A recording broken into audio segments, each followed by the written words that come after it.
Hello guys, welcome back to Dr. Ravi Science World. I hope you are doing well. So आज मैं आप लोगों के लिए एक नया टॉपिक लेके आया हूँ जो +1 का बहुत ही बेसिक टॉपिक है और +2 के सॉल्यूशन वाले चैप्टर में भी इसका एक पार्ट है। इससे पहले मैं एक वीडियो अपलोड कर चुका हूँ मोलैरिटी और मोलैरिटी के ऊपर। आज हमारे बचे हुए जो टॉपिक थे जो मैंने तुम्हें बताया था सॉल्यूशन बनाने के काम आएंगे, वो मैं तुम लोगों को पांचों टॉपिक डिस्क्राइब कर रहा हूँ। पहले वो 4 बेसिक टॉपिक करवाने जा रहा हूँ जो बहुत ही ज़्यादा बेसिक है, 9th-10th लेवल पे आते हैं, +1 +2 लेवल में बहुत कम पूछे जाते हैं। तो मेरा पहला टॉपिक है मास परसेंटेज। मास परसेंटेज का मतलब क्या है? वेट बाय वेट सिस्टम बोलते हैं इसको। वेट बाय वेट का मतलब तुम्हें पता है कि हम दो चीज़ें लेते हैं, एक हम लेते हैं सोल्यूट, एक हम लेते हैं क्या सोल्यूट, और एक हम लेते हैं क्या solvent. That is solute plus solvent हम लेते हैं। वेट बाय वेट का मतलब दोनों का मुझे वेट ही लेना है, ठीक है। तो अब हमारे पास क्या होगा, जिस चीज का मुझे मास परसेंटेज निकालना है उसके मास को ऊपर रखेंगे और टोटल मास को नीचे रखेंगे। That is mass of that component, mass of solute divide by the total mass, that is the mass of the solution into 100%।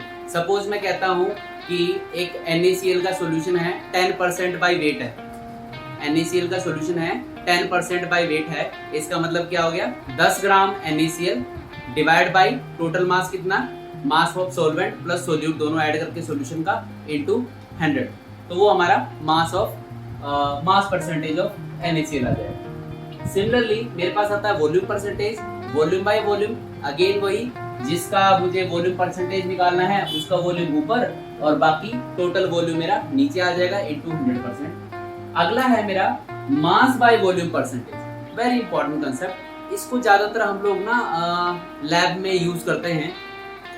Mass by volume मतलब मैं कह सकता हूँ कि मेरे पास एक सोल्यूट है NaOH है मान लो, मैं कहता हूँ कि मास बाय वॉल्यूम परसेंटेज बताओ, अगर उसका 10 ग्राम मैं 100 ml के अंदर डिसॉल्व कर रहा हूँ तो मैं क्या करूंगा, 10 ग्राम 100 ml के अंदर डिसॉल्व करूंगा तो 10% मास बाय वॉल्यूम आ जाएगा। ध्यान रखना, मास बाय वॉल्यूम का दोबारा बता रहा हूँ कंसेप्ट कैसे बनेगा। मास बाय वॉल्यूम में मास ऑफ द कंपोनेंट मतलब सोल्यूट का मास ऊपर डिवाइड बाय सॉल्यूशन का वॉल्यूम ले लेंगे, ठीक है, इनटू 100%। ये तुम्हारा क्या हो जाएगा, मास बाय वॉल्यूम परसेंट। तीनों के तीनों एक जैसे ही दिखते हैं, बस स्लाइड चेंज है तीनों में। क्या है, यहाँ वेट बाय वेट है, यहाँ वॉल्यूम बाय वॉल्यूम है और यहाँ पे मास बाय वॉल्यूम है। जो इनटू 100 है ना वो हर एक में कॉमन है, वो क्योंकि परसेंटेज निकालने के लिए हम लोग इनटू 100 करते हैं। आई थिंक आप लोग जब अपनी परसेंटेज निकालते हो आप ऐसे ही करते हो। मैथ की परसेंटेज कैसे निकालोगे, मान लो तुम्हारे 45 मार्क्स आए हैं, ठीक है, तो कितने में से आए, 100 में से, तो 45 डिवाइड बाई 100 इंटू 100, ये हमारा मेथड है किसका, परसेंटेज निकालने का। सो सिमिलरली जिसका निकालना है उसका ऊपर टोटल नीचे, जिसका निकालना है उसका ऊपर टोटल नीचे, जिसका निकालना है उसका ऊपर टोटल वॉल्यूम नीचे इंटू 100। तो ये मेरे पहले के जो 3 टर्म्स हैं ये मेरे इस बेसिस पे हो जाएंगे ये तीनों। आई होप आपको ये तीनों चीजें क्लियर होंगी। इनके एग्जांपल्स आपको नॉर्मली मिल जाएंगे या फिर मैं टेक्स्ट बॉक्स में तुम लोगों को डिस्क्रिप्शन बॉक्स में दे दूंगा कुछ क्वेश्चंस, तो आप वहां से सॉल्व कर सकते हैं। अगला आता है मेरा पार्ट्स पर मिलियन। पार्ट्स पर मिलियन बेसिकली जब भी हम लोग कोई इंजेक्शंस वगैरह बनाते हैं ना या दवाइयाँ बनाई जाती हैं तो वो ppm में बनाई जाती है। पार्ट्स पर मिलियन का मतलब कि बहुत माइन्यूट क्वांटिटी हो जाती है। एक डायरेक्ट एग्जांपल तुम लोगों को देता हूँ। मैं क्या करूँ, मैं 1 मिलीग्राम, ध्यान रखना मिलीग्राम ले रहा हूँ मैं, 1 मिलीग्राम NaCl को 1 लीटर वाटर के अंदर डिसॉल्व कर देता हूँ तो ये क्या हो जाएगा, 1 मिलीग्राम। 1 मिलीग्राम का मतलब क्या हो जाएगा, 1 into 10 to the power -6 kg कह सकते हैं। क्योंकि देखो अगर मैं तुम लोग यहाँ कंसेप्ट बताऊं, इसको ऊपर वाले को अगर हम थोड़ा सा मिटा दें तो मैं तुम्हें बताऊं 1 kg के अंदर मेरे पास 1000 ग्राम होते हैं और 1 ग्राम के अंदर मेरे पास कितने होते हैं, 1000 मिलीग्राम होते हैं। तो मैं कह सकता हूँ 1 kg के अंदर 10⁶ ग्राम होते हैं। तो मैं सीधा क्या कह सकता हूँ कि 10⁶ टाइम्स सिस्टम हो जाएगा मेरा। तो मैं अब ये कैसे निकालूंगा, मैं कहूँगा अगर 1 ppm है, 1 ppm का मतलब जिसका ppm निकाल रहा हूँ उसके कितने पार्ट्स हैं, मैं कहूँ 10 पार्ट्स हैं, तो 10 पार्ट्स ऑफ दैट कंपोनेंट ऊपर, टोटल नंबर ऑफ कंपोनेंट्स नीचे इंटू 10⁶। ध्यान रखना 10⁶ कहाँ से आया, मैंने तुम्हें बता दिया, ये आया कहाँ से, मिलियन से। मिलियन मुझे हमेशा क्या होता है, पार्ट्स पर मिलियन। पर मिलियन का मतलब हो गया कि 10⁶ के कोरिलेट कर देंगे।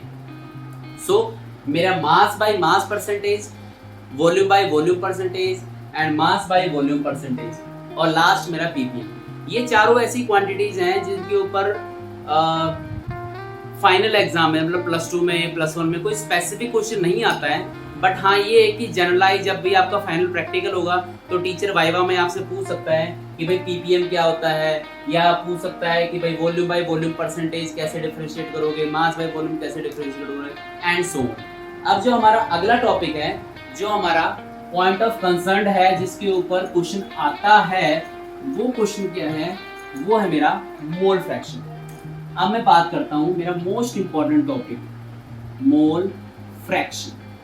मोल फ्रैक्शन को इस सिंबल से डिनोट करते हैं, कई लोग इसको काई कहते हैं, कई एक्स भी कह देते हैं, दैट डिपेंड्स अपॉन यू, आप कैसे इसको रिप्रेजेंट कर सकते हो। वैसे ही सिंबल काई का है, तो this is the symbol for mole fraction. अब मैं तुम लोगों को क्या कहता हूँ, मैंने सबसे पहले क्या लिया, सॉल्वेंट लिया, इसके अंदर मैंने सोल्यूट डाला। अब समझना ध्यान से, मैं क्या कर रहा हूँ, गिवन मास लिख रहा हूँ यहाँ पे, given mass.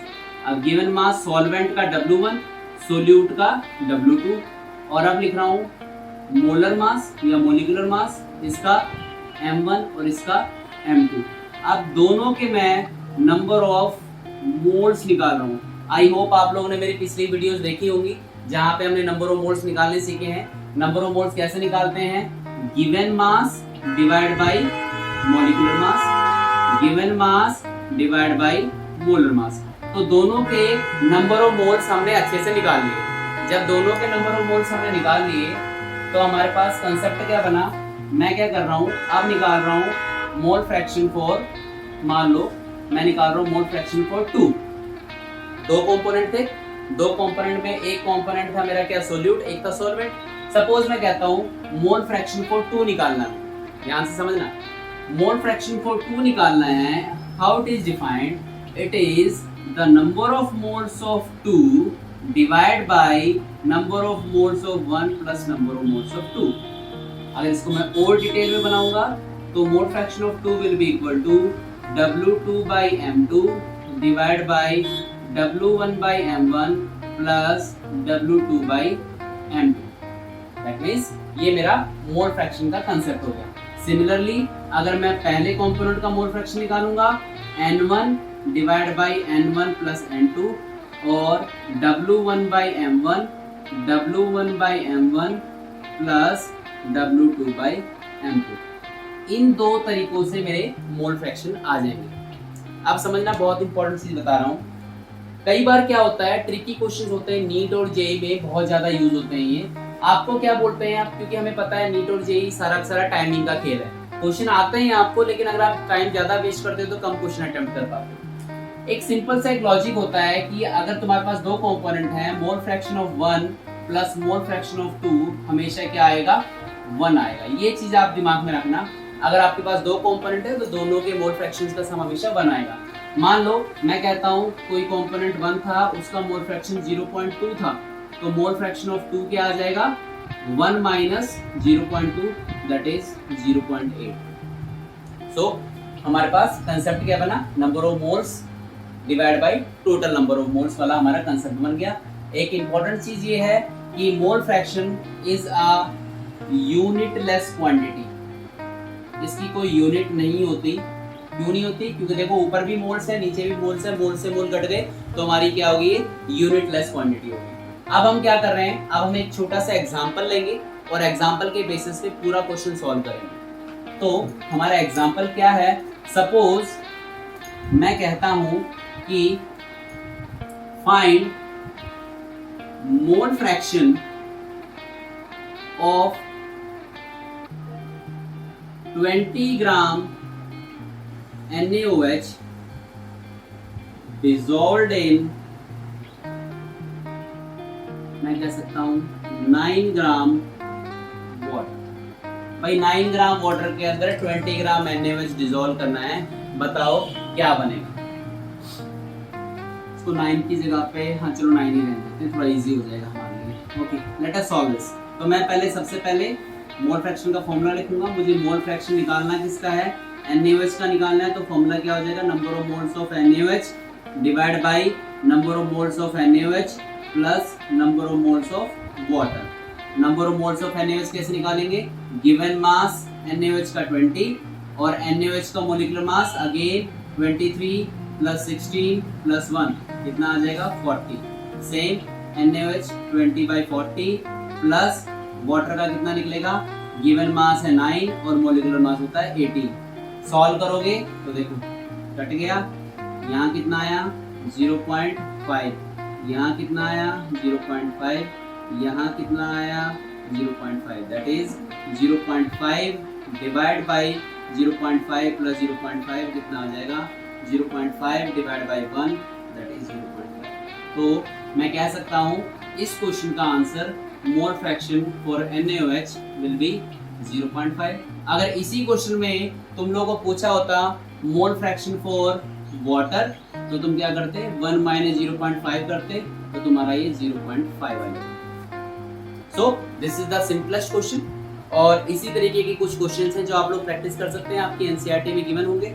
So I hope आप लोगों को ये पांचों टर्म्स समझ में आ गई होंगी, जो मेरी weight by weight, weight by volume, volume by volume, ppm और लास्ट मोल फ्रैक्शन।